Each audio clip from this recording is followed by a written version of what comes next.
morning, it's the 13th, Friday the 13th of September 2024, Friday 13th. It's a bit of a cold one.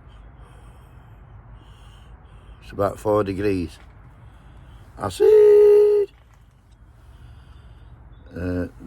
Today we're gonna, this is the greatest day of my life. We're going to talk about our old friend 30 pence Lee Anderson. Yesterday we were on GB News and we were having a bit of a discussion with a freelance journalist whose name is Rebecca Reid. I didn't see it all, I've just seen this clip I'm going to show you, but it's quite interesting. Listen how he talks to her. From one demographic of people, and you have your specific sector here, and that doesn't make you a neutral MP for your constituency. Okay, Rebecca, we have to leave it there, but Lee Anderson was about to leave, but he heard you. He'd like to have a quick go, because you've been accused of earning a fat chunk of money on the side. Listen, I'd like to know how much this young lady pays in income tax here. I pay a lot of money, and the income tax I pay from my GB News salary actually pays for one qualified nurse every single year. That's my contribution from GB News. And she talks about, MPs being impartial or not being impartial. But we're politicians, we're in political parties. I have a set of values which I stick to.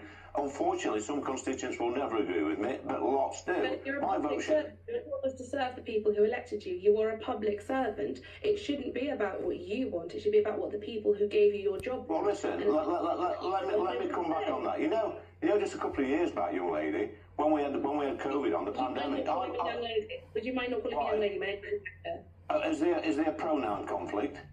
Not a pronoun contact. I'm not particularly young. I'm in my 30s, and my gender is irrelevant. If you could just call me Rebecca, which is my name. I've worked on TV. Okay, then, Rebecca. We have messages. Okay.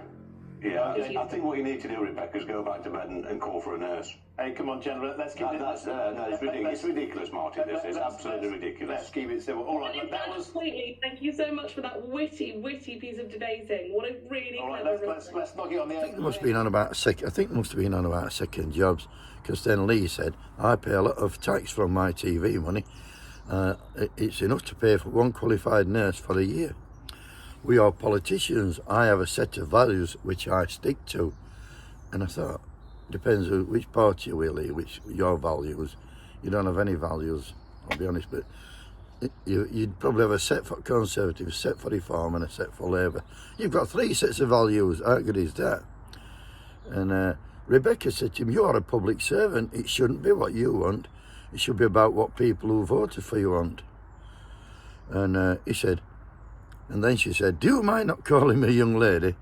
I'm not particularly young, and my gender is unimportant. And Lee said, what you need to do is go back to bed and call a nurse. Rebecca said, thank you very much for that witty piece of debating. But yeah, just short it up. Baz is here.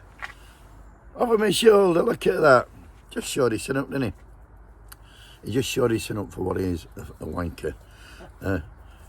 Having said that, yesterday talking about wankers, Chris Grayling, he was put in House of Lords in August and he took his seat yesterday, and his nickname was Failing Grayling. And why do they call him that? I wonder. I'll tell you why. He awarded a ferry company called Seaborne Freight a £13.8 million contract, and it was reported that fucking Seaborne Freight I'd never run a fucking ferry company and never had any fucking ships. The company later collapsed with owing £1.7 million in unpaid debts. What about that? He is now Baron Grayling of Ashted in the county of Surrey. What about that? This is his reward for destroying criminal justice system and being a fucking disastrous transport secretary.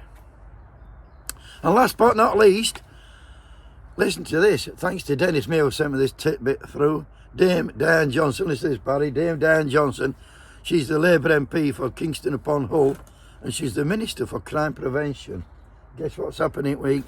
She's gone and she's been talking at a police superintendent's annual conference, and some fuckers nicked her bag.